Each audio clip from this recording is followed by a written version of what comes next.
Hey there, I'm an animated Connor Walsh, which is kind of ironic because people say I'm pretty animated in real life. Anyway, welcome to Walsh Wednesday, my new/old podcast. Let me explain. Back in high school in 2013, I was pressured by some friends to do an impromptu solo acoustic performance in my cafeteria. Believe it or not, people really took to it. And it turned into a monthly musical series I did through the rest of high school. Who said High School Musical wasn't realistic?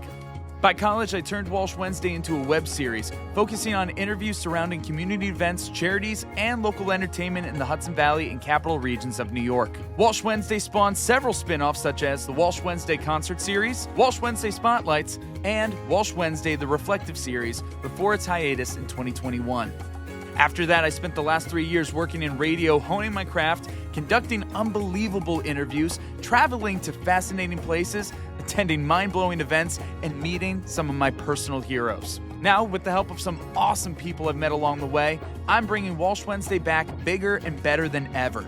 Let's stay curious, keep an open mind, and as always, I'm glad we get to spend some time. Welcome to Walsh Wednesday. On this week's episode, we're speaking with Catskill musician Shane Rennison and poet and videographer Nav the Poet. Special thanks to Impact PR and Communications, Teespring, Walsh Valuation, and IABLE Board 114. That being said, on with the show.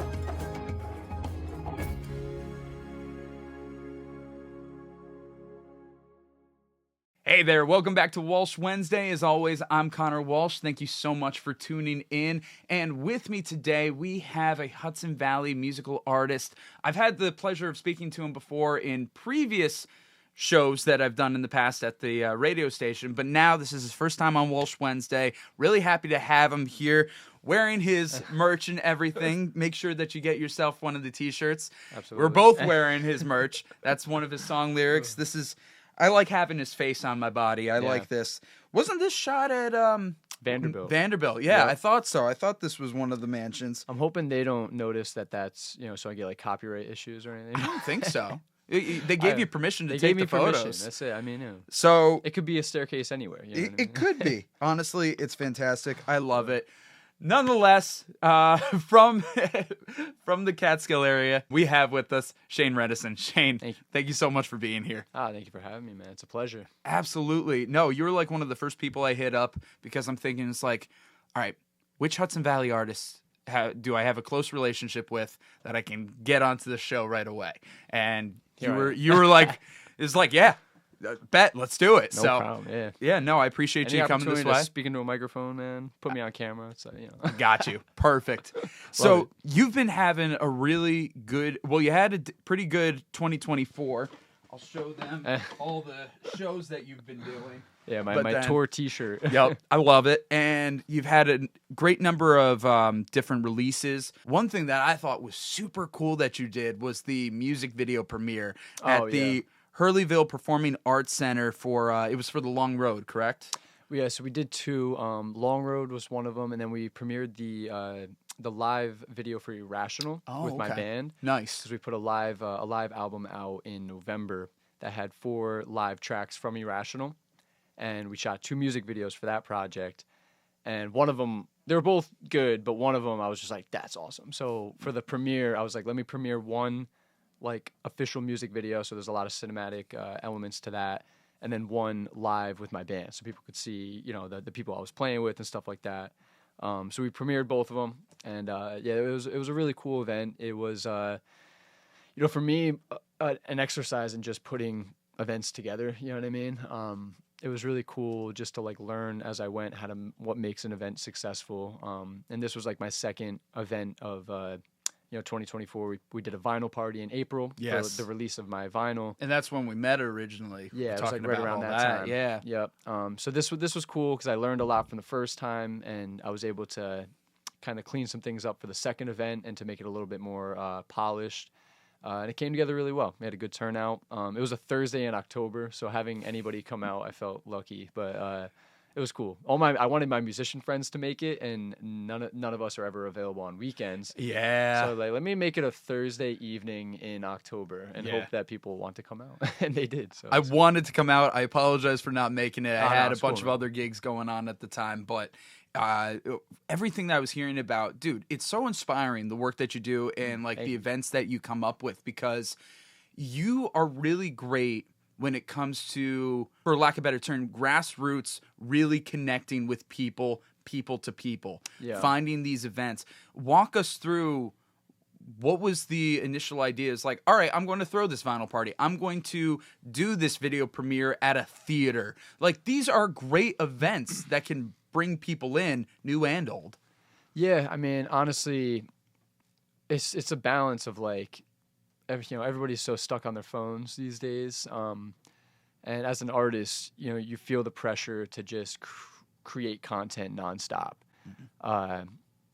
So, I'm balancing that exact subtle, but yeah, I mean, that's, we all feel that pressure nowadays, because trying to get an audience is harder than ever. And it's weird too, because we have more tools than ever. So you think it would be easier than ever to build your audience, but in reality, you can build an audience easily if everything is tight, if everything makes sense, your branding is on point. That takes time to develop. It's a hard thing to just like have from the jump. So for me, I'm like always trying to balance my social media presence with like real world action, because like that to me is what sustains careers. Anybody can be a flash in the pan on social media, but like, what's Haktua going to be doing in 10 years?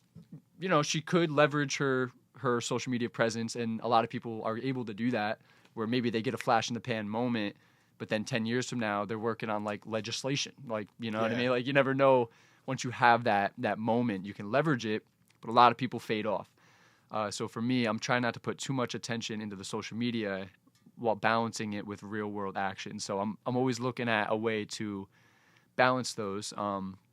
So the events was like, all right, we have all these releases, all these projects coming out. How can I make a real world element of that, so that it's tangible, so people can come out, they can eat the food, they can drink the wine, talk to the people that I worked with on the projects, and like see me as a person, like in the flesh, talking about why I do what I do. Because nowadays, man, it's like people just don't care. They just don't care about anything. So you got to like really give them a reason to care, and try to kind of put some pomp and circumstance around what you're doing, so that people can just pay attention for a moment and kind of tune into what you're doing. So that was kind of the thinking with these events, is like, let me take this release or whatever and build around it, so that it's not just coming out on deaf ears, so. No, I hear you on that. And the fact that you're trying to find this balance between the online and the in-person, a lot of people forget that the in-person is so crucial. It obviously, as you said, all the tools, all the ways that people can promote themselves online. You have the ways that you can put it out there, but for some people, it could be just simply putting it out to avoid. If you're not actually making an authentic connection with somebody, it's hard to have any kind of lasting impression. And that's something that you're really doing a good job on, and something that I give you big kudos for. I think you've been doing a good job on that. That also being said, your online presence is very good as well. We've been talking about the music videos. I want to talk about that a little bit more in a second. But you also have some really good reels, short videos, and all that, where you take from the experiences that you had playing out and everything, and kind of synthesizing it into a story. You want to tell us about that a little bit? Yeah, I mean, to me, social media is just literally throwing stuff at a wall. Like, I mean, it's hard. Like, it really is hard, because you're just always asking yourself, what should I post? And that sucks. You know what I mean? To have to ask yourself that. You want it to be spontaneous. You want to be like, here I am hiking or whatever, and here's this idea I have in the moment. But the reality is, a lot of times you have to sit back and be like, all right, I want to go for a hike today. What should I film? And like, it's really easy to just get overwhelmed with trying to film everything. So that's something I really struggle with, is like, I'll have 4 or 5 gigs booked over the course of a few weeks, and every gig I feel the need to like pull the camera out to like capture these moments.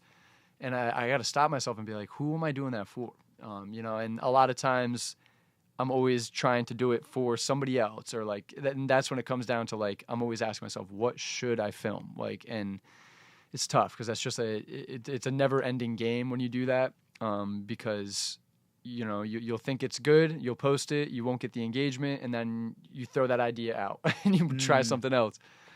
So for me, like, people go to my social media and I made a move last year that I think is going to help me long term, where I split my social media, my Instagram especially, like Instagram, Facebook, and stuff like that. So now I have a music page that I can promote stuff specifically to do with my music projects. But, music is a small part of my life. I do a lot of other things. So I wanted to create, to maintain a platform that I can post about my other ventures, stuff that I do in my personal life. So making that split has helped because now it just helps me channel, when I'm out gigging, I can record a video of me singing or whatever, and I know where to put it. So that has helped. And it takes the pressure off of having to maintain consistency. So with the music platform, it'll have a consistent branding, consistent image, and stuff like that. But my personal one, it's just me. So I can do whatever I want. If I want to like take up cooking, I can like do a cooking class, so Venison with Rennison. Yeah, exactly. I like that. Brand it, tag it. But giving myself that creative freedom has helped because now I don't feel as much pressure to post anything specific. Yeah. So now it's like when I have a new song coming out or whatever, I can focus on the music platform and post specific content on that makes sense for that project, while also posting about like my mom's birthday on my personal page, and not feeling the pressure to do anything specific on either of those. So trying to find that balance on social media is just it's a drain. I've gotten to the point where I'm good enough at it that I don't have to stress myself too much. I post what I post. I don't always get the engagement I would expect on these things, but it's kind of just part of the game. You got to, at the end of the day, you're telling the story. It's like I'm a human being growing and evolving. Here's a video that shows this one moment. You know what I mean? So you're trying to keep that story going so that people understand what the work is you're doing and trying to resonate with it if they can, hopefully. But at the end of the day, I think social media's got to be a tool for the person. It's like the user has to find gratification in it, in what they post, and make sure it's meaningful to them, as opposed to asking, what should I post for other people? Because that's just a never-ending game. You'll never post the right thing. No, it's true. You'll never be happy with it, and that's something I had to tell myself, is like, if I keep shooting for perfection, I'm never going to put out anything. Exactly. And then I'm just going to be giving myself constant anxiety over it. Yeah. But that really brings up something that I know that I've been working on personally, being present. When you're working in this kind of industry, you're always planning ahead for the future. You're always trying to, as you said, bring out the camera. You're always trying to figure out the best way to promote it. But there is the issue of being present and missing out on the life that's going on in the moment. And it sounds like you are stopping yourself and you are trying to find ways to prioritize one thing and put things into one bucket. How would you say that is in a very technological age while you're still trying to, I think actually the events that we've been talking about are a great example of being present and finding a way of being present. But how do you try to stay grounded when you feel almost out of control in a way?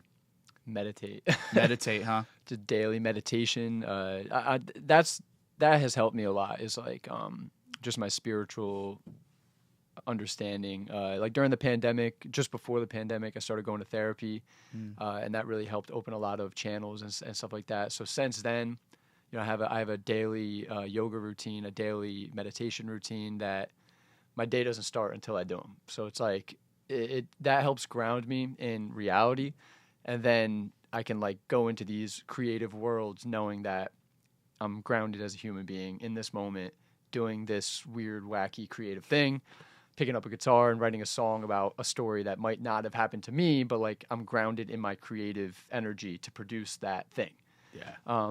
So that's become really just integral in how I operate, because things are constantly changing. Things are constantly, looking like a success, and it turns into a failure. So you're constantly just thrown around by everything, by changes, with technology and stuff like that. You're one day you think you're on the right track, and then, oh, should I be doing this? Should I be doing that?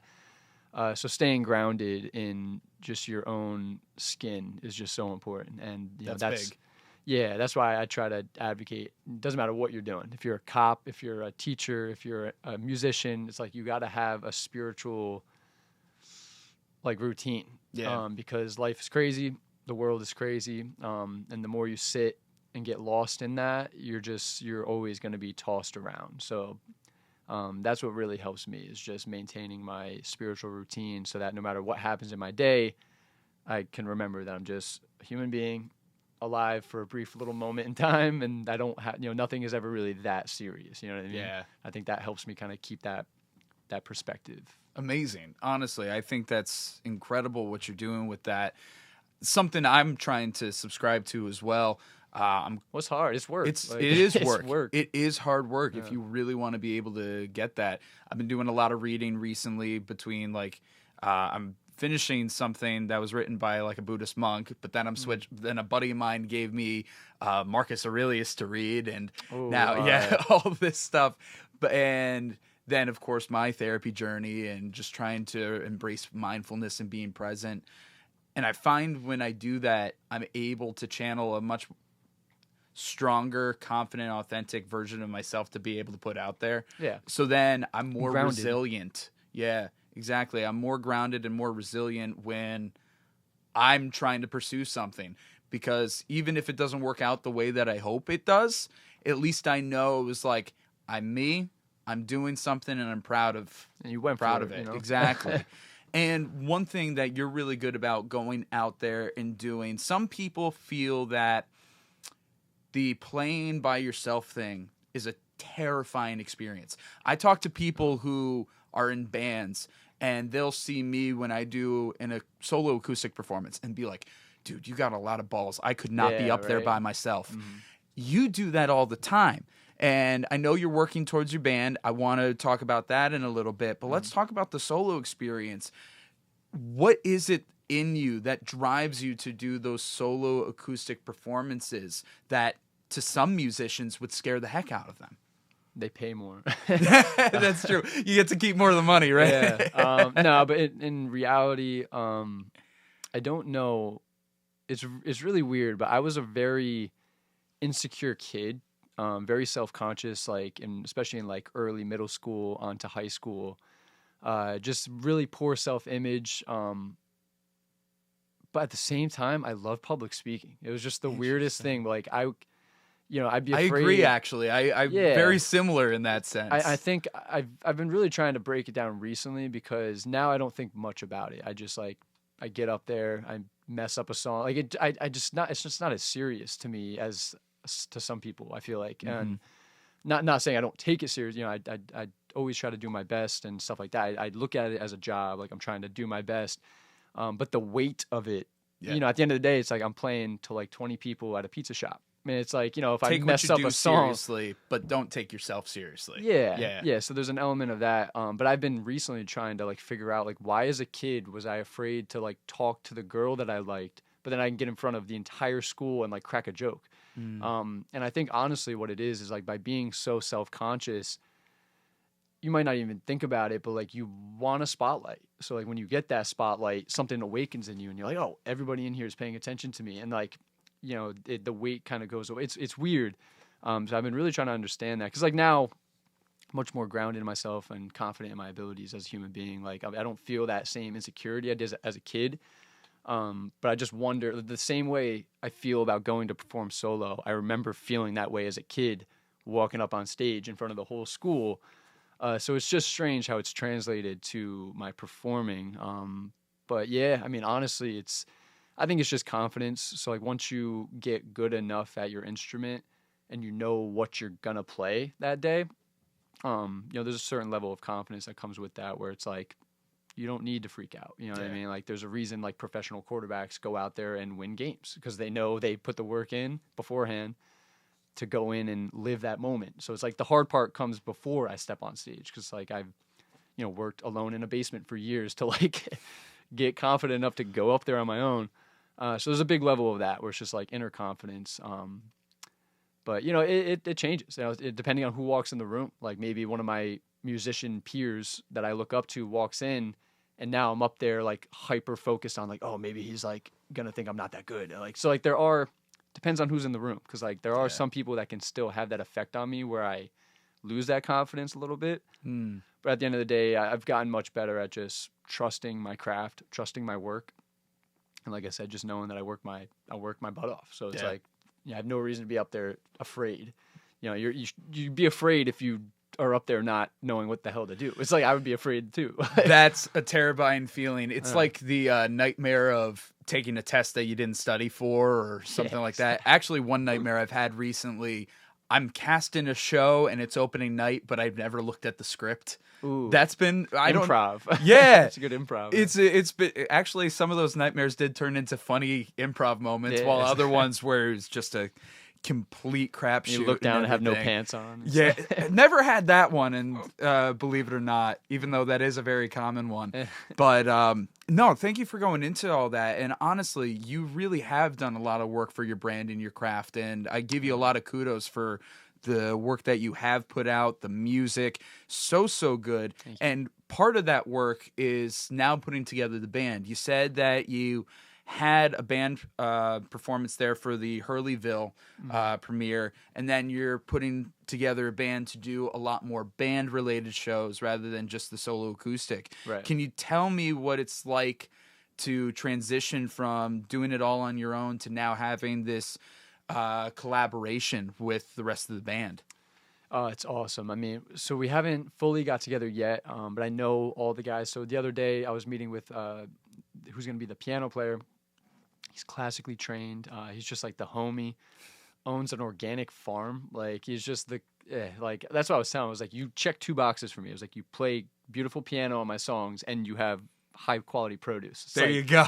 The best friend. But so it was just him and I. We were just kind of like, we're in early stages of getting everything together. And we're going to be at his space. He's kind enough to let us into his space, and it's just gorgeous, like beautiful, beautiful space. And I'm just showing him some of the songs, and he's just playing piano, and just him and I alone. I'm like it just, I feel it.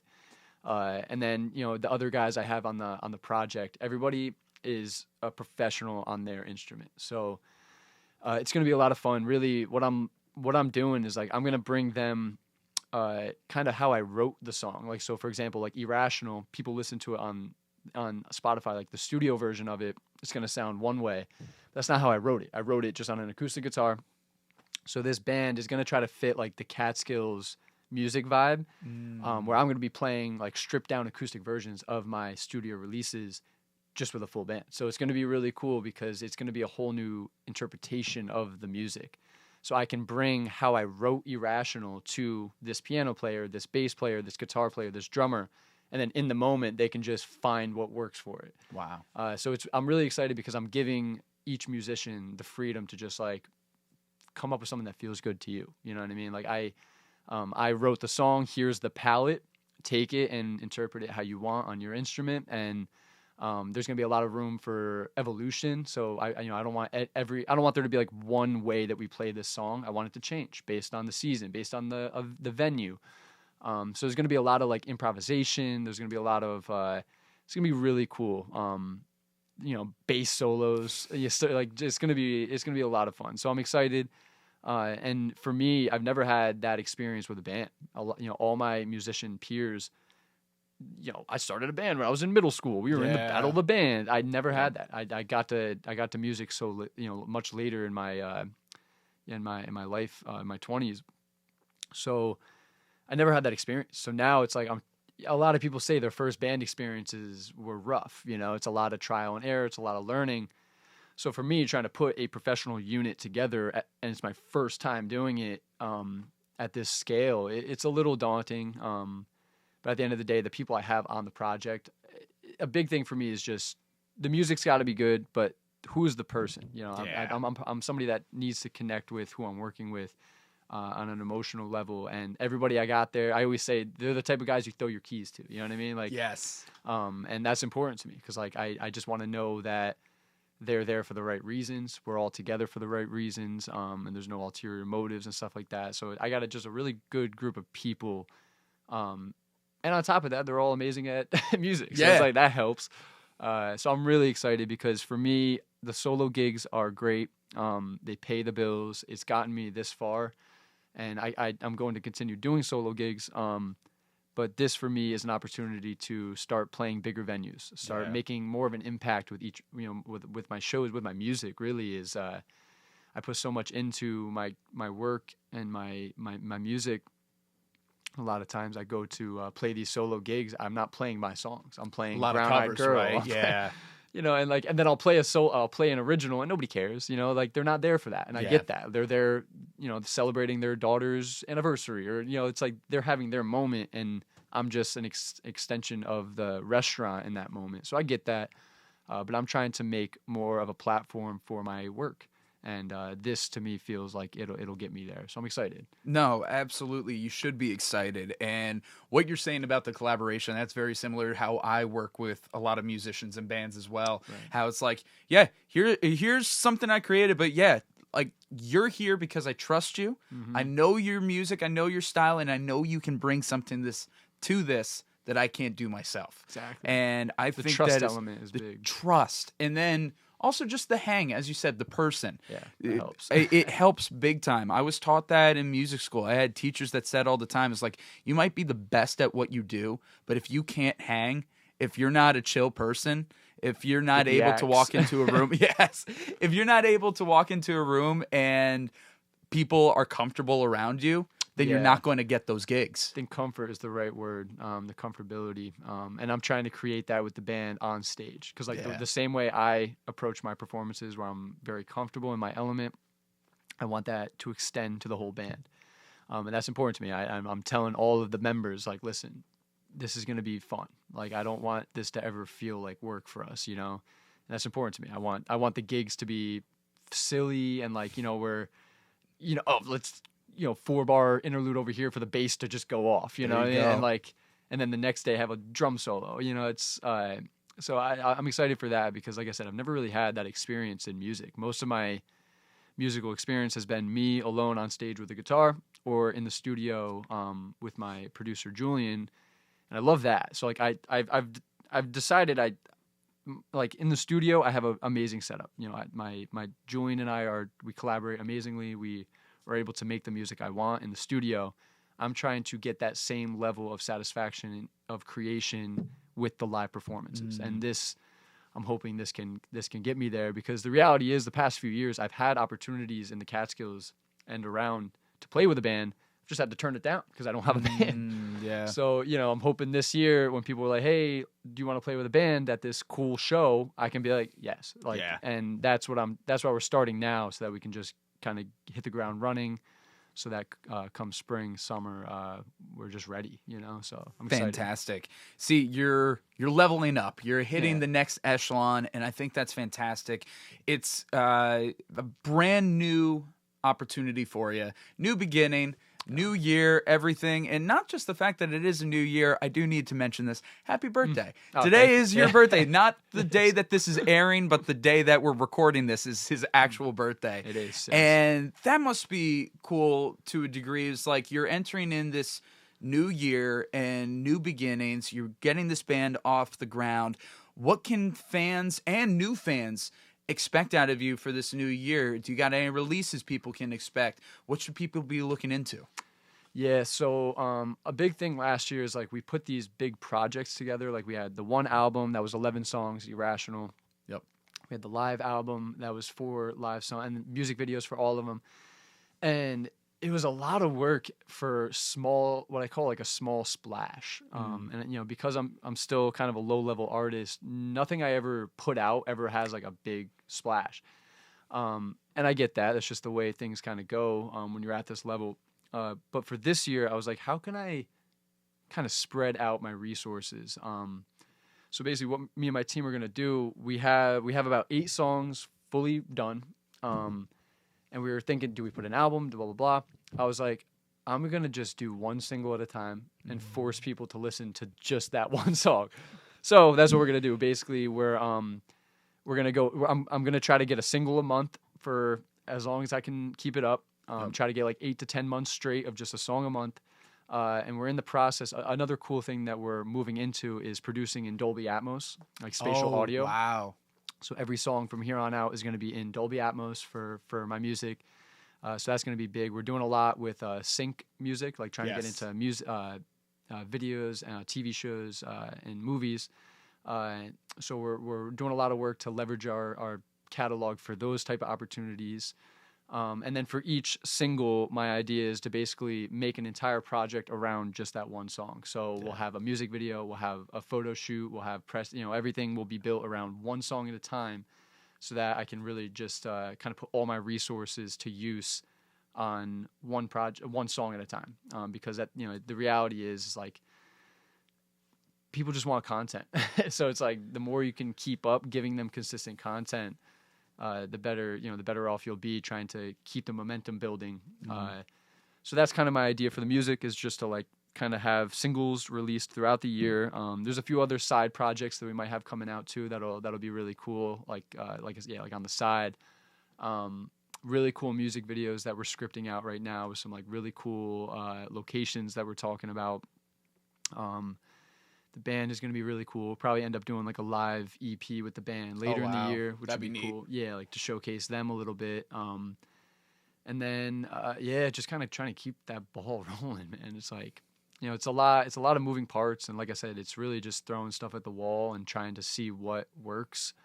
But at the same time, I'm gotten to the point, I'm like, you know what? I'm just going to do whatever the hell I want. Yeah. And that's just is what it is. If people like it, that's cool. If not, I'm going to continue to do that. So trying to find that balance is kind of where I'm at. But I feel good about the work that's in front of me. I think if I can just keep the ball rolling, keep trying to do the right things and trying to put myself in the right place, and just at the end of the day, just trust the work. Like I'm working my butt off, so I know, I'm not cheating myself. So I know eventually the work will lead to something. I'm just trying to not worry so much about what that thing is and just let it be and just enjoy the work. So that's kind of where I'm at with that.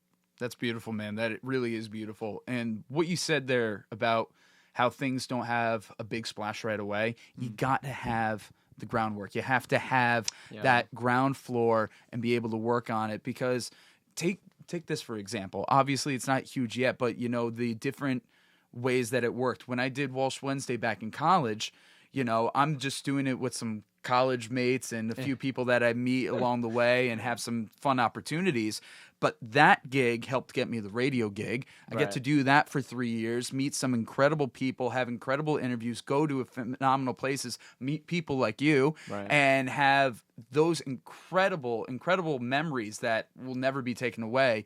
But then when I transitioned back into Walsh Wednesday, I had all these people, again, like yourself, and other like investors, sponsors, whatever. It was like, we love what you do. We're going to keep following you along and helping you out with it. That only happened because of the previous work.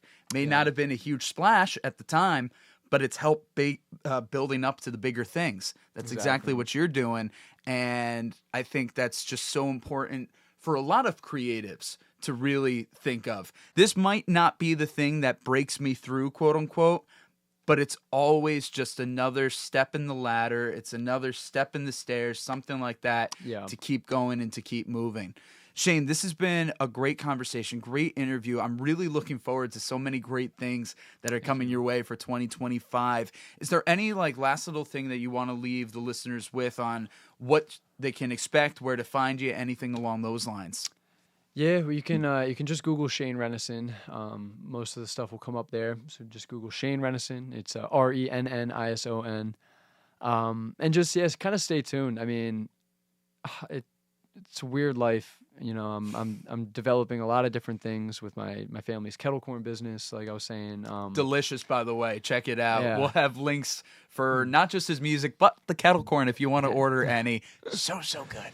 Yeah, and just the reality is our generations to come you're gonna have to have so many streams of income. It's to survive nowadays, you can't just do one thing. So that's a little scary at first, but then when you think about it, it's like, well, then I can do a bunch of stuff. So that's kind of where I'm at. I'm just like sitting back and taking my time and trying to develop things that just feel real to me. And that's what I'm trying to tell people nowadays is like, everything's crazy. The world's crazy. But, use it as an opportunity to sit back and just really ask yourself what kind of life you want for yourself. And seems like a cliche, easy thing to answer, but the reality is you can go as deep as you want with it. And that's where like the spirituality and stuff like that come into it, where it's like, what kind of life do you really want to be living? And I've had to ask myself that a lot recently, especially where I realized maybe I was doing stuff that I thought I wanted to do, but the reality was it's not. Or maybe this is going to lead to something that I don't want. So I've been really trying to just take the time to be present, but also thinking about what the work I'm doing today is going to lead to, so that I can be cognizant of that and make sure that I'm on the right path. And that changes, but just recently I feel for whatever reason I'm doing the right things. And I'm just going to keep doing that. So I try to push people to find that for themselves, because that's what it's all about. You got to find things that light you on fire every single day. And that's hard to find. So it's you got to keep searching. If you're not happy out there with your job or whatever, it's like start asking these questions, and eventually you'll wake up and just be filled with light. And like that's what it's all about. I don't think we could have wrapped this up in any better of a way. Shane, fantastic. Again, you can find Shane's music online. We'll have all the links and information in the description of this episode. His album Irrational is out. He has music videos like Long Road out, plus plenty more. Expect the 8 singles coming out this year. Be on the lookout for him and his band. A lot of stuff coming into fruition in 2025, and I'm excited to see what it all is for you. Shane, thank you so much for being here. Man. Really appreciate it. Good luck with the Walsh Wednesday, man. I know. We'll see. Branding is tight. We need some T-shirts for that. Stickers. I feel like that'd be a good sticker would be good. We'll have to get some stickers. Maybe a coaster. Ooh, yo, if we had coasters for every time, like I have the glasses and everything. I'm also thinking like getting the cue cards and everything, like the Tonight Show or something with the. Oh, you got to tap them, like yeah, exactly.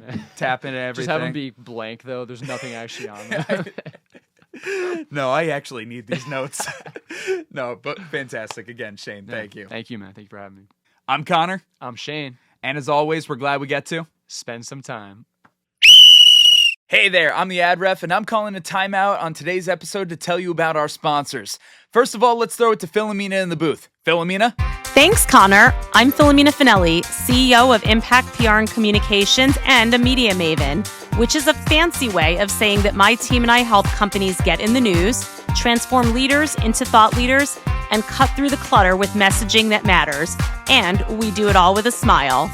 Our agency was named the Woman-Owned Small Business of the Year for 2024 by the Metro New York District Office of the U.S. Small Business Administration, and we received the Gold Stevie Award for Women-Run Workplace of the Year, which is an international recognition. But it's not about the awards, it's about the personal interactions. We at Impact PR and Communications pride ourselves on crafting meaningful, results-driven public relations campaigns that are tailored to meet and exceed our clients' goals. If you want to learn more and talk to my team and I, visit prwithimpact.com and let us know that you found out about us from Walsh Wednesday. Now back to you, Ad Ref. Thanks, Philomena. Now it's time to throw it over to a very handsome and, might I say, stylish young man. The Walsh Wednesday merch store is officially open. Now you can have my face on your body. That didn't come out right. When you visit the Walsh Wednesday merch store, you can select from hats, t-shirts, hoodies, stickers, and more. By purchasing some Walsh Wednesday merchandise, you're not only supporting this program, but you're also supporting the local arts and organizations that are featured. Just visit cmjwentertainment.com/shop-merch and use promo code REVIVAL for 20% off. All links are in the description. I decided to work with Teespring for my merch store because, well, I was already buying from them. They have comfortable and durable products, and their printing is clear and reliable. One of my favorite hoodies is from my friend's Teespring collection, Offbeat Threads. To learn how to start your own online collection, visit teespring.com. And of course, I hope you get to spend some time at the Walsh Wednesday merch store. Thanks, guys. All right, that's enough of me. Time to get this show back on the road. Hey, welcome back to Walsh Wednesday. As always, I'm Connor Walsh, and I am so glad to have you with us today. And I'm so glad to be speaking with this content creator today. I've been following his stuff online for several years now. I've been really impressed with all the takes that he has. I reached out, wasn't even sure if I was going to get a response, and lo and behold, we are talking today, and I am so grateful. He's got over 350,000 followers on TikTok alone, over 10 million likes and reactions across platforms. He's sharing his takes on both pop culture and Sikh culture. He's breaking barriers and building bridges. So with us today, we have poet, videographer, superhero, Navpreet Singh, a.k.a. Nav the Poet. Nav, how are you? Hey, much love, man. How are you doing? I'm doing very good. Again, so happy to have you on here. And I think the first thing I just want to bring up is in your social media bios, you say Nav rhymes with love to help with the pronunciation, but that's also such a powerful thing. We were just talking about that off air. Do you mind just talking about where you come from that? Yeah, absolutely. So, growing up with a name that people find a little challenging to pronounce, I shortened it. You said my full name. You said it great, by the way. Amazing. Like, yeah, Navpreet Singh, awesome. So that's my full name, Navpreet. A lot of people have a hard time, and then just naturally kind of got into the place of shortening it to a nickname. So for a while, I went as Nav with like an ah sound. Mm. And then as I grow older, learn a lot, kind of want to connect with my identity more, I realized, well, Nav isn't hard for people to pronounce. So why am I changing it? And so, but I understand that just like you may not be familiar with certain sounds or just it may not be clear. Everybody's speech pattern is a little different. So even sometimes when I say it, Nav, people hear Nav or Nav. So I just make it easy. I'm like, oh, Nav, it rhymes with love. And, one, it's an easy rhyme. It's a common word to remember love, but also it's the energy and the disposition that I attempt to put out through my content, through my personality. And so I just feel like it's really fitting. And people even say that, like, oh, you're such a like a cheery, warm person. So I try to do that as a way of just like further exuding who I am. I love that. Seriously, it is so welcoming. It is a great way to get people on board. And it's so simple, but so strong and so effective. I also just want to take notice to the shirt you're wearing, of course, Superman. I'm a huge Superman fan. We were talking about this over email, our love of Superman, and it's very clear in your content as well. And I think Superman is like one of the most perfect symbols that we could really have right now when we get down to the essence of who he is. The symbol of hope, truth, and justice, and showing how doing the right thing is not lame or old fashioned. And I feel like you're doing that every single day through your content. And I want to get into it all, but let's start from the beginning. Nav the Poet. You're a videographer and content creator. You are this poet. What came first, the love of videography and content creating or the love of poetry? Great question. So, before I get to that, I just want to acknowledge your comment about Superman. Yeah. 100% agree with it. I'm sure we'll get into it later. But yeah, he's the reason, or he's a huge reason why I am also the person I am and why I try to exude that love as I try to follow his example. As silly as it may sound for to look at a fictional character that way, but yeah, it's just like everything about Superman is a symbol of perpetual hope. And I think that's the hardest thing for us as humans is to maintain that hope consistently. And so why I don the symbol and why I am like try to emulate him is for that reason. For myself, I struggle with it too. So remembering his message is a way of me like trying to put it in myself to keep going. But yeah, for your question, what came first is the poetry. So I was in college and I was dealing with my first breakup, my first heartbreak, and I just didn't have an outlet for my emotions and for my thoughts and stuff. And I remember one time I was in a chemistry class in college. It was my freshman year, and I just started writing because I was so bored in class. And by the time I was done with class, I had filled out like 3 pages. I don't even know where it all came from. I don't know if I even have that saved anymore. It might be lost in Oh, a notebook wow. somewhere. Don't even know if it was good. But the point was, as I wrote it, or once I wrote it, I felt good, but I also tell people it felt right for me to write. It felt like this is what I was born to do and like made to do, whatever wording you want to use. Like it just felt like this was something beyond just like a therapeutic feeling or just a release. It was like, no, this is something I need to keep pursuing. And so that's exactly what I did. So that was freshman year, spring semester. And so that whole summer, I just devoted myself to understanding poetry because I'd never written before. I never really looked into poetry before. I maybe read some stuff in high school, but never sat and tried to understand or make sense of it. And I watched a lot of Def Jam poetry on YouTube. Oh yeah. And I just studied it. Like there were poets whose performances I had memorized, not just the poems, but the cadence and the style and the gestures and everything. I locked in, and I was just like, this is what I want to like focus on. And so I spent that whole summer just going through that, writing as much as I could. And then by the time the end of the year came, it was December of 2011. There was an opportunity I saw for me to perform, and I signed up for this event. It was this religious community event out in New Jersey, and I got selected to perform. And I went and performed for like 3 minutes. It was like one poem, maybe 2 3 minute long poem. It was in front of 350 people, which was insane because I've never performed in front of people before that time.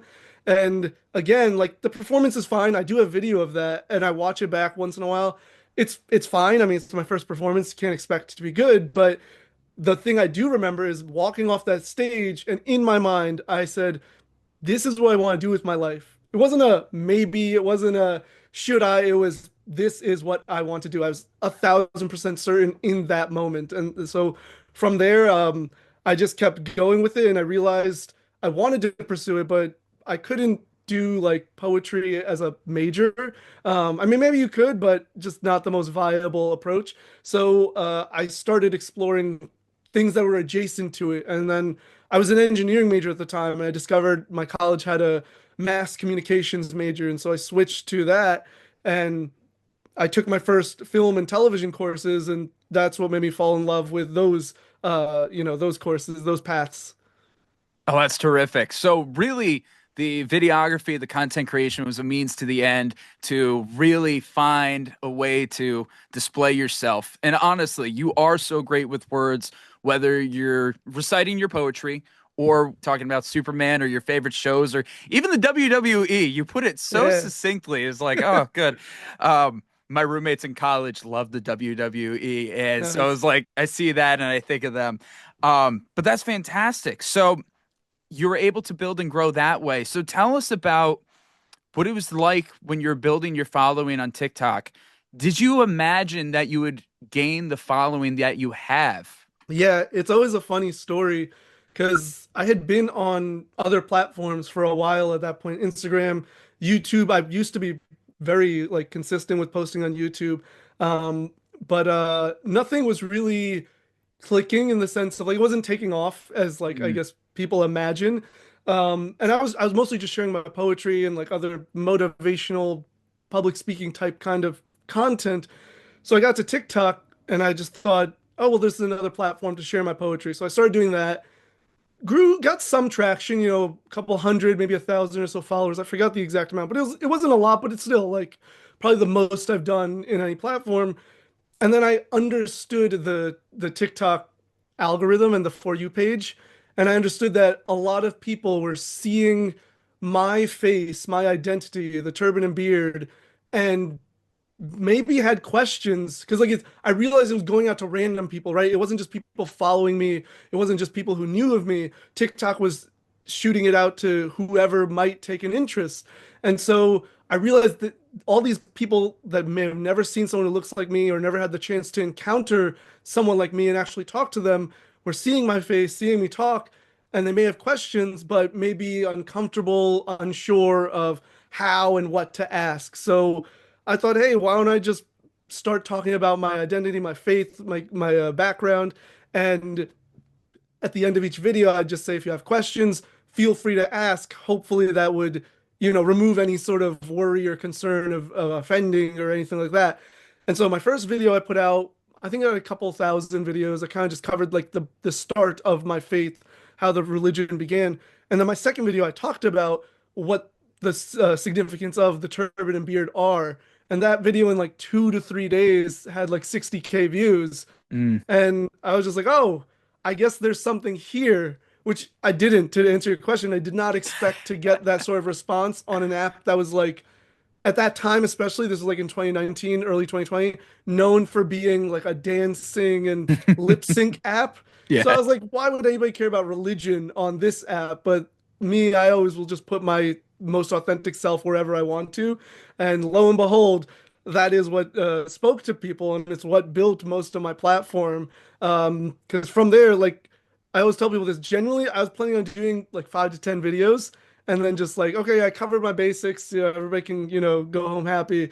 But people just kept asking questions, and people kept being interested, so I kept going from there. That's amazing. So that really begs me to ask then. Obviously, you say this is very authentic to yourself. This is very genuinely you and everything. But did you ever see yourself being, for lack of better term, a sponsor or a champion of promoting the Sikh faith? Did you ever see this for yourself? I had always kind of hoped for it, to be honest, because I've always worked towards supporting my community and educating people. There are many different things I've done over the years, even before social media, where like literally, so every year in New York City, we have it's called a Sikh Day Parade, and it's in April to celebrate a major holiday for the Sikh community. So when I was younger, like in high school, a bunch of my friends and I, a couple of years, we would go to the parade, and there's always people watching along the sides on the street, and it's non-Sikhs watching. So we'd go to them and we'd say like, hey, like, do you know what this parade's about? Do you know about the faith? So I was always doing these different things to educate people, and I was using my poetry to educate people, talking about my experiences and our beliefs and my like whole idea, like my values based on my faith. So there was always an effort made. I just never thought it would happen to the degree it has.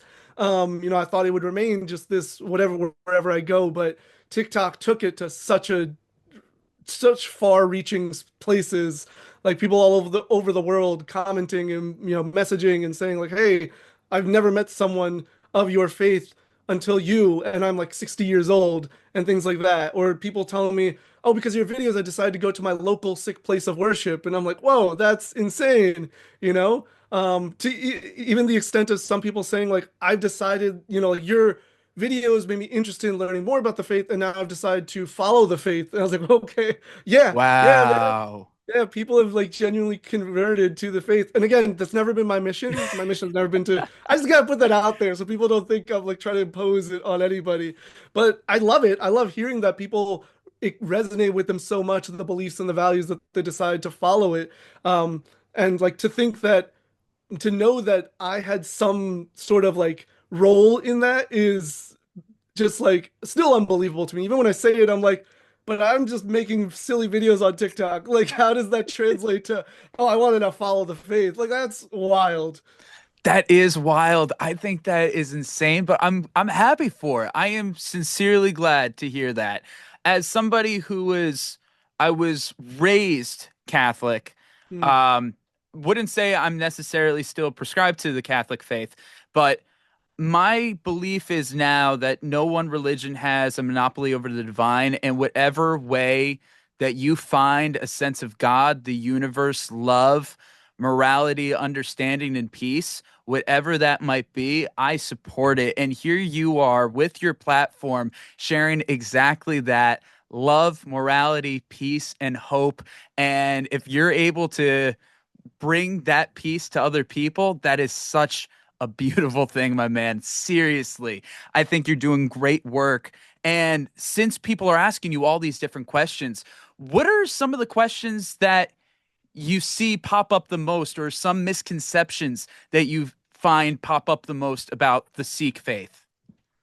Yeah. So, and I don't mean this to call you out or anything, but one of them No. is how is it pronounced, right? Because a lot of people are like, oh, is it Sikh or is it sick? Am I Um, mispronouncing it? Oh my God, so it's sick, isn't it? It's sick, Yeah, isn't it? I yeah. am so So sorry. no, no, you're fine. It's not to call. That's why I said it's not to call you out. But I was like, oh, it's a perfect opportunity to just like. This is one of those questions I get asked probably the most. Honestly, like I'll make a video talking like in depth about like whatever principle, and there'll still be comments like, "So is it pronounced sick or seek?" And I'm like, you just ignored my big like spiel about like life and meaning. Just to, like it's funny to me. I don't take it offensively, but I'm just I'm like, so sorry. no, no, I no. from high school, I knew people from high school and I heard Sikh, so I Yeah, apologize. And you're no, right. you're Now that good. you mentioned this, I do remember seeing your video saying Sikh. So, Dude, oh it's gosh. it's completely fine, and this is why what I use. This is another thing. I don't usually correct people unless they ask. I just keep saying it the way that I say it, and I've noticed people naturally like recognize how it's said, so I don't have to be like, "Oh, could you like, I just don't make because it doesn't upset me one way or the other. So that's why I don't bother correcting people. But if people want to learn, they'll ask or they'll just take notice on their own, right? Like that's my experience and that's how I like to approach the situation. Maybe sometimes I will, but most of the time I don't bother like raising that point just because like it, and this is something I feel like people think because I've had people who are like, well, what's the big deal? I'm like, it's not a big deal, but people are asking me. That's the only reason I'm talking about this as much as I do. If no one asked me, I wouldn't bother. Like in my content, I always use the terms that like are most applicable in sense of so I say sick, and also I don't say like Sikhism is fine, right? That's like I guess you could call it the English translation for what like the faith is called. The faith is actually called Sikhi, right? And so I always say Sikhi. I never say Sikhism in my video, but I never stop people from using that. And when I communicate with them, I'll say like it's called Sikhi or Sikhism in English, right? Like I'm always making that effort to be understanding that other people weren't raised with this experience around them or anything like that. So why should I hold them to this standard of like, oh, you should know everything and you should be using the same lingo I do? Like, you don't know. So I'm not going to blame you. That's a really great way of looking at things and, helping out. I feel like this is a problem that at least Western society, is speaking from that since that's what I know. I feel like there's a lot of that in Western society where people are like, you don't know, and then you blame you, or there's certain walls and barriers where people kind of resist the understanding and the learning and the knowledge. And I think that's something that, having these open conversations is so, so important to be able to talk about it and to learn and to grow from it. So thank you. I Yeah. appreciate getting better myself. Sikhi faith. Yeah. I'm saying And it right. and Sikhi yeah, faith. so you can just so the way I explain is like it's the same with the word like Christianity, right? Like you say Christianity or the Christian faith, right? Yep. So like Sikhi is just like the word for the faith, and Hmm. then you'd say like the Sikh faith, you know? Okay. So but and what I love about my faith especially is like the word Sikh, it means both student and it means to learn. Wow. So anytime people like, kind of get worried about, I'm just like, look, I'm learning other things too. Like just because I know this part doesn't mean that I know everything, and I'm on my own Mm. learning journey. So that's another reason I try not to judge people or like criticize people if they don't get something on the first, second, or even third try. I'm just like, look, it takes time, like it takes time for me to figure things out for other people too, right? We don't remember everything. So No, no, by all means, God, if we all remembered everything, that'd probably be a little scary, all the stuff we would remember. But no, thank you for walking us through that. So on top of that, you also have this big love for pop culture, as we've already talked about with Superman. I've seen you cover shows like Psych. I've seen you mm, cover stuff like WWE, yeah. a lot of different parts of pop culture. So here on this platform, you've already made a name for yourself, speaking about your religion, speaking about the Sikh faith, but now you're adding this extra level on top of it. Some people might look at that as like, that's too different, too polarizing, but you bring it together so well. Can you talk about how it weaves together and where those inspirations come from? Talk about those love for those things in pop culture. Yeah, yeah. I definitely think, especially with the internet and with social media platforms, people feel they have to put themselves into a niche, right? Like they have to just talk about the one thing that garners them views and engagement and all that. And I've just never been about that. One, because I don't like that concept because we're such multi-layered people, all of us, right? And so I'm like, well, that doesn't make any sense. Two, I just want to talk about these things. Like, I don't want to talk about my faith all the time. I don't want to talk about like social justice issues like those are mentally and emotionally draining topics to talk about. Sometimes I do just want to talk about like this really great match I saw in professional wrestling because I was just really excited about it, or like the debut of a new wrestler that just happened. And I'm just like, that's what brings me a lot of like external joy because I know there are other people who will also vibe with that. Like that's the other thing is as someone who's part of a really minority faith, it's not like I have people to talk about these things with all the time in the way of like people who get it, right? I can talk to people who don't know, and we're learning and it's growing, it's cool, but it's also a bit of work for me because I have to explain things and discuss things. Whereas like if I was talking to another Sikh, we kind of just get it, right? We just understand what we're talking about. So when I'm talking about Sikhi on this platform, I'm usually talking to non-Sikhs. And so it is like extra mental work for me because then I gotta just like communicate all these things and I love it, but I'm also a human being who wants to just have fun. And so yeah, and the other part is like because of my background in film and television, I love these like spaces. I love all the pop culture stuff or whatever my interests are. I'm obsessed with television. I watch it all the time. And so I think about it and I want to talk about it and share it and like, enjoy other people's conversation about it too. That's kind of like the best part of television today is that you can now when shows are coming out, you can find people very easily who enjoy the show or whatever, who have thoughts about the show, who watch it. Whereas like when I was younger, it was hard to find anybody who watched the shows I watched. I just never really watched the very, very popular shows, right? Like I've never watched things like Breaking Bad and Game of Thrones, which always blows people's minds, but that's just not been my interest. Even like Pokemon, I was never a Pokemon fan. I was always a Digimon fan. And there were less people I knew Digimon that is watched. so underrated, bro. Yeah, Dude, exactly. There are less people. I had the soundtrack for the Digimon movie, and The I would movie? blast Yeah, it all same. the Oh, time. I have the CD somewhere probably still. I have it on VHS. I Yeah, have the movie on VHS still. same somewhere. Yeah. I don't know where, but Oh, I know somewhere. where that is. I know where the VHS is. I have that. I could go get it. It's in its big that big case and everything like that. Nice. But yeah, like see how easily it was to find someone. But like when I was younger, it was whatever was popular was usually who you were surrounded by was everybody was talking about that. And I've never been into what's super like, mainstream, whatever you want to call it. And I don't think that was intentional. That was just my interest. I've always been a, you know, off the beaten path kind of kid. And so it was always hard to find people. So now with these platforms, I'm able to easily find people who like the same things I like. And it excites me to talk about them. And on top of that, because I love film and television, I love critiquing it. I want to be a screenwriter one day. And then talking about representation is huge for me, especially Sikh representation. So that also factors into how I talk about these things and how people are portrayed and characters are explored. So it just my passions and loves just somehow I don't know if I figured out how to merge them or they naturally merge together, but it's been a beautiful marriage of all these things. But no, that's fantastic. Having that common ground to be able to just nerd out, have fun. It's terrific. Another one that I believe I've seen you cover too, Avatar: The Last Airbender, right? Yeah, Yeah. so good.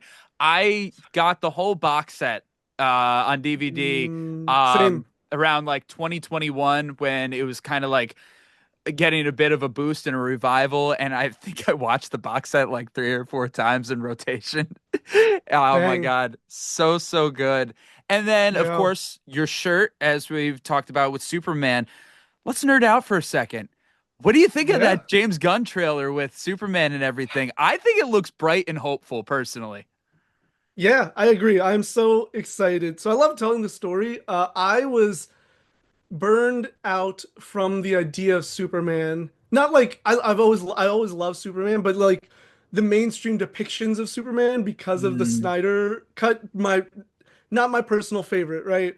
if you enjoyed it, listeners, totally respect it. We can disagree very cordially, but it wasn't for me. I didn't like it. I didn't enjoy it.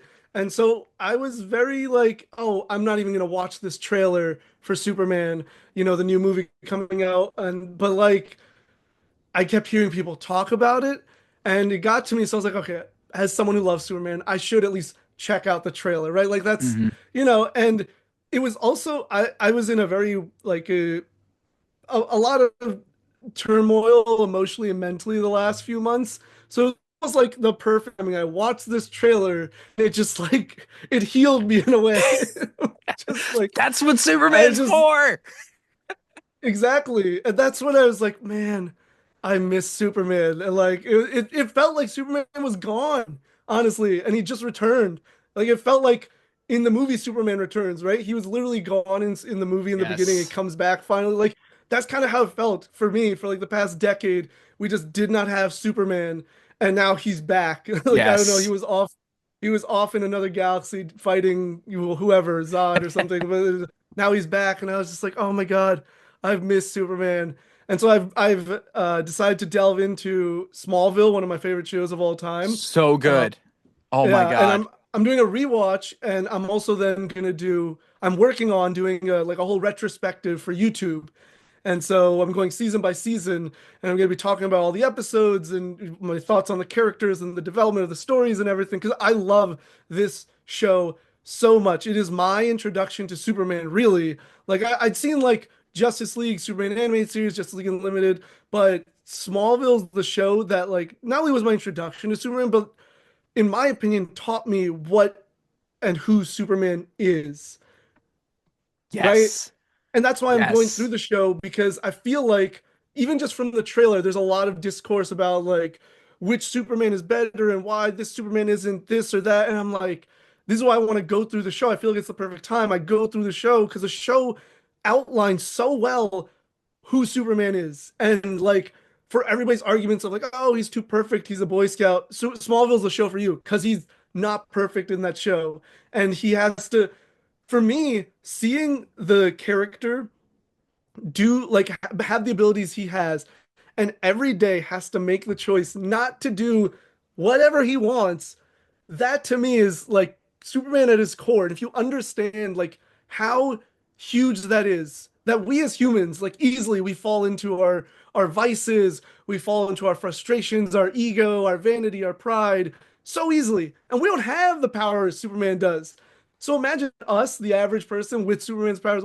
This world would be awful, right? And That's but what The he Boys shows doesn't- us. Homelander. Yes. Oh, I don't like The Boys, but I watched the first season and I said, nope, not for me. Understandable. Yeah. Yeah, I honestly, just a fun little thing. I was out of The Boys like within the first 5 minutes of the first episode, but I was like, I should give it a proper chance, and I wasted all my time. But It's all good. It's but, not for everybody. It's an acquired taste, and Yeah. it's an interesting perspective on the genre. sure. Yeah, what you're saying on Superman, he really is coming back, not just with the James Gunn thing, but even like My Adventures with Superman, the cartoon series. Yeah. I haven't watched any of it on TV, Oh, but I asked a buddy of mine. Well, we had a Secret Santa, and in the Secret Santa, I had My Adventures of Superman. It was like, please put that Oh. in, and because I've been wanting to watch it, just started watching it. It's fantastic, but and then you even got Superman and Lois on the CW, which I really didn't get to see much of because unfortunately I don't watch a lot of cable TV. I did Sure. get that on DVD too, so I'm looking forward nice. to looking into that. Yeah. But all three of those things have been really loved recently. Two of them being TV kind of got the smaller levels, so you don't have that same big mainstream appeal like the movie, Yeah. the Snyder Cut. Like, don't get me wrong, I think Henry Cavill is a phenomenal casting choice for Superman. The writing, in my opinion, just wasn't there to capture the essence. Yeah, I think if Cavill had the characterization that I feel like we believe Superman needs, I think he would have done great with it. I think Honestly, he like, believes in it too. I think he yeah, believes in it too, and I think he was frustrated by it all. yeah, I don't have an issue with the casting. A lot of people do, but I think he would have been great because he is like from what I've seen in interviews. I don't know the man personally, obviously, but like the persona he portrays, at least, like it comes off as like this. He like loves like I don't know if it's D&D or something, but he likes a lot of nerdy stuff like Legos or things like that. I'm like, yeah, that's Clark's a dork. Like Yep. Nope. that's literally Superman and Clark. So I mean, it would have been perfect. But yeah, I've only seen season one of Lois and Clark, but I really enjoyed it. I need to continue with it. And I've only seen a couple episodes of My Adventures with Superman, but enjoying it so much. And like Yeah. it that show in particular gives me a lot of Smallville vibes, which Yes. like just instantly that's like the way to win me over is if you can emulate Smallville for me, like I'm sold. So so good. I remember watching Smallville when like it was coming out and everything, and just Yeah. oh, I you play that intro, save Uh me. It's like it gets me every time. Oh yeah, my God. it's I so good. it Do you is do so you good. I'm just curious, do you have a particular episode you remember that you really enjoy by Oh chance? my God.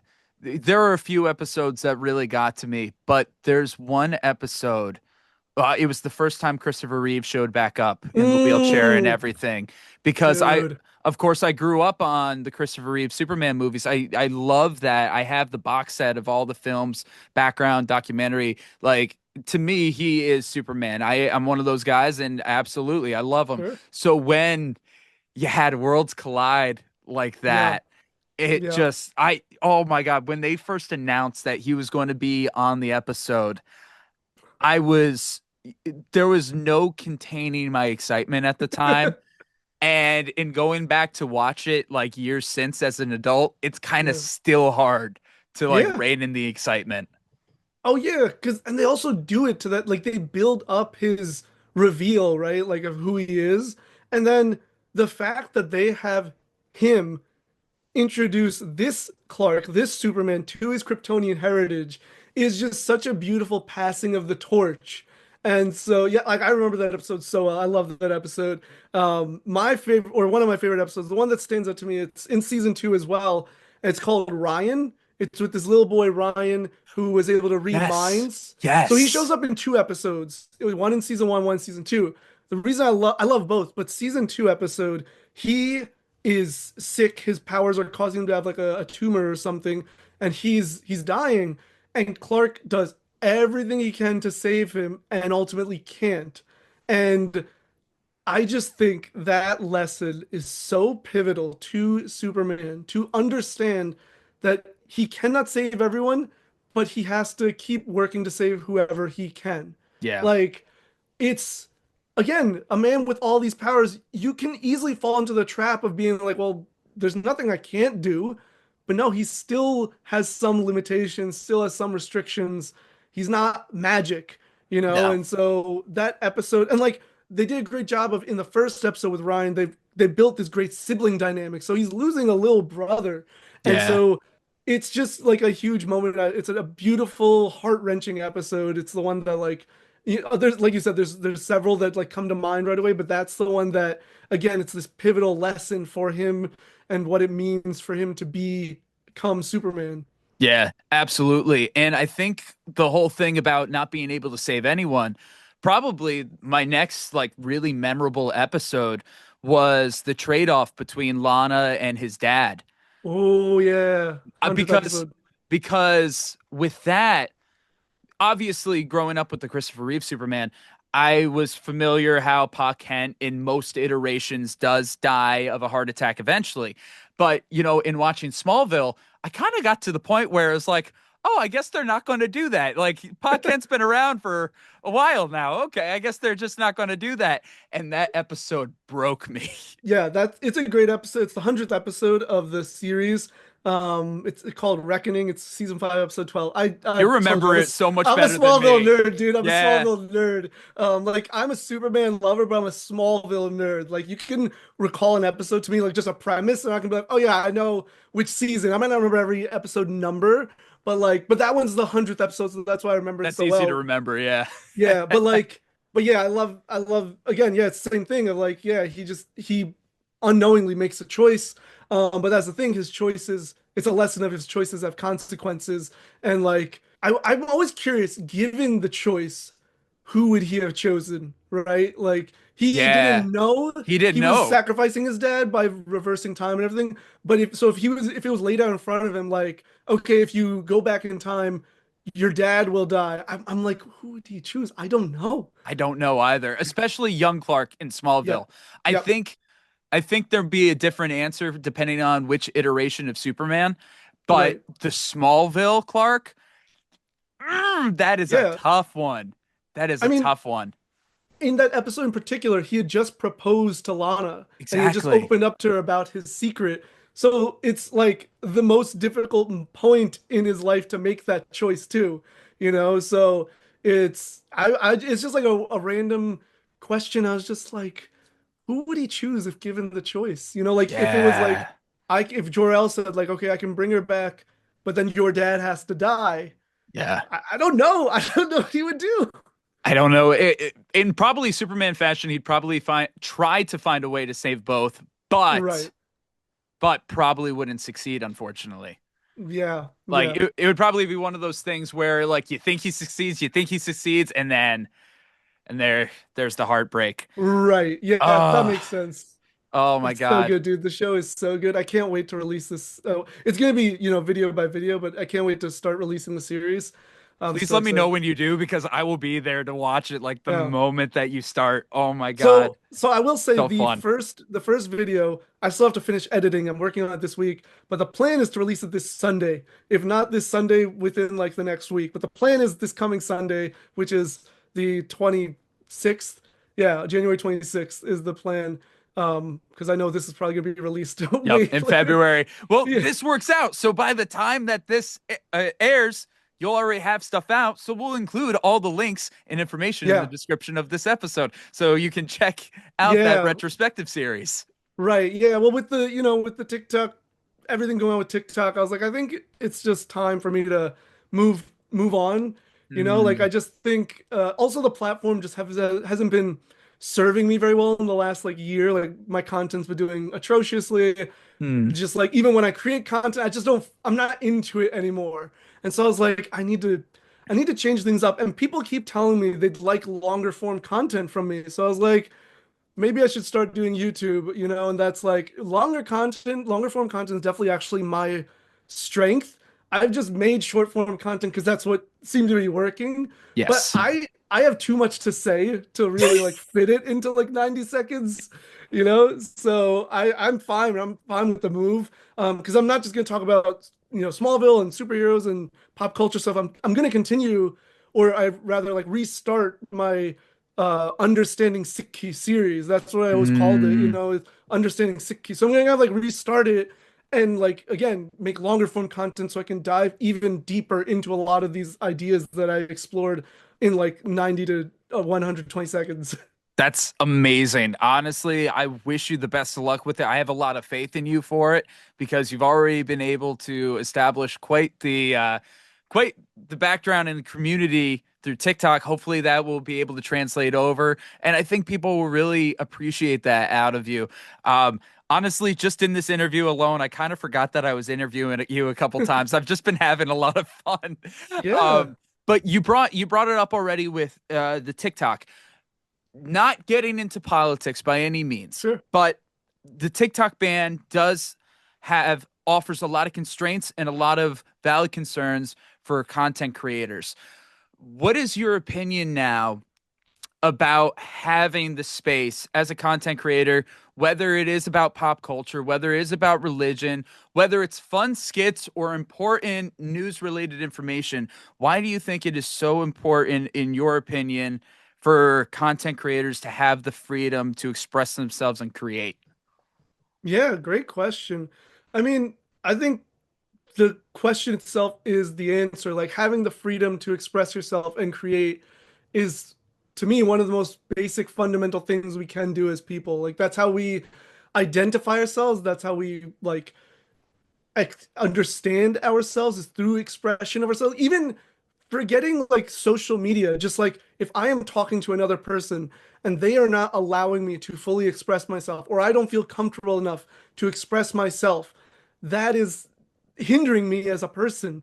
So when you do it on the scale of a social media platform, which has been more effective than any other platform at connecting people and building communities, in my opinion, you are really stifling not just like a lot of people's like income and revenue, because a lot of businesses are being affected, but you're really removing people's ability to like connect and be around each other. And as humans, we need that interpersonal interaction. And for a lot of people, maybe because of where they live, they can't just go out and like meet people as easily. There might not be the physical access, like they might have to travel to certain more like city-like spaces, and that could be X amount of commute, which means money, which like there's all these factors in that way.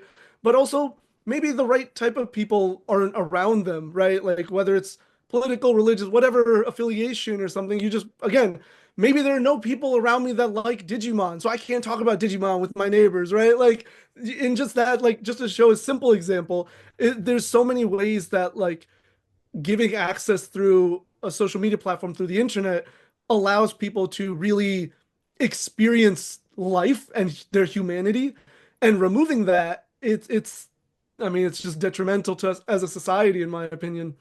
I think that is very profound what you're saying, and it really gets down to the human element of just being able to relate to each other. Absolutely. Nav, this has been an incredible interview, and I really appreciate your time. I'm excited for the new content that you have coming out. For those who want to follow you, where's the best places for them to reach out, whether that be any of the social media platforms or whatnot? Yeah, so on most platforms, it's just Nav the Poet, Instagram and TikTok, or I mean, if TikTok still, who knows what's going on with that? But like, We'll see. as as long as it's here, I think it's here. I don't know. I haven't even opened it for the past few weeks, honestly. But most places, Nav the Poet. Other than YouTube, though, if you search up Nav the Poet on YouTube, you'll find me. But my channel is actually Nav, where it's all about me and what I like. So I yeah, love you it. can find me there, message me. My DMs are genuinely always open. Like random people have messaged me with questions about my faith a lot of the times, and I'm 99% of the time I try to give at least some sort of response, even if I don't have like an answer. I maybe will direct them like, hey, here's some resources to better understand, because I don't know everything. That's one thing I do appreciate about what I do with my content, specifically about my faith, is like I don't present myself as an academic or a scholar. I am literally just a follower of this faith, and I'm sharing my understanding of it and my interpretation of the text, the writing, the principles, and the applications of them as such. So I think that resonates with people, because I'm not trying to seem like I'm like this, I'm above others and like, oh, well, this is the only way and right way to do things kind of mentality. It's just like, hey, this is how I see it. And feel free to disagree, but be sure to have some sort of substance to explain why. Amazing. Yeah, no, absolutely. And of course, we'll have all the links and information in the description of this episode, so you'll be able to find everything, including that Smallville series. Once that pops out, I am going to be so on top of that when you do. But Yeah. no, thank you so much for being on this episode of Walsh Thank you. Wednesday. Before we completely wrap up, do you have any last little nugget you want to share with the audience? That's a really interesting question. That was the one I wasn't ready for, I guess. Um, It gets to a lot of people. yeah.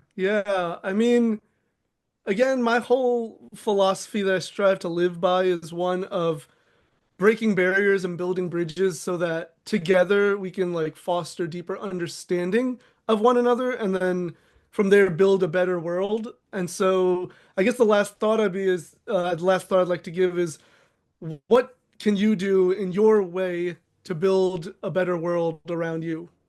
Amazing. I don't think we could have summed it up any better than that. Nav, again, thank you so much for being here. I appreciate you. Thank you for having me. I'm Connor, I'm Nav the Poet. and as always, we're glad we get to. Spend some time. And that's a wrap on this week's episode. Special thanks to our guests Shane Rennison and Navpreet Singh. And of course, big thank you to Impact PR and Communications, Teespring, Walsh Valuation, and IABO Board 114. Last but certainly not least, we got to give a big shout out to our Patreon member, Jenna Hess. But you know what? She's getting a little lonely. So how about you keep her company on the Walsh Wednesday Patreon? You can support this channel by becoming a Patreon member with memberships as low as $5 a month. With that, you can get behind-the-scenes content, your name featured in the credits of each episode, and access to the Spend Some Time chat. You can find that and more by scanning the QR code on your screen or by going to the links in the description. As always, I'm Connor Walsh, and I'm glad we get to spend some time.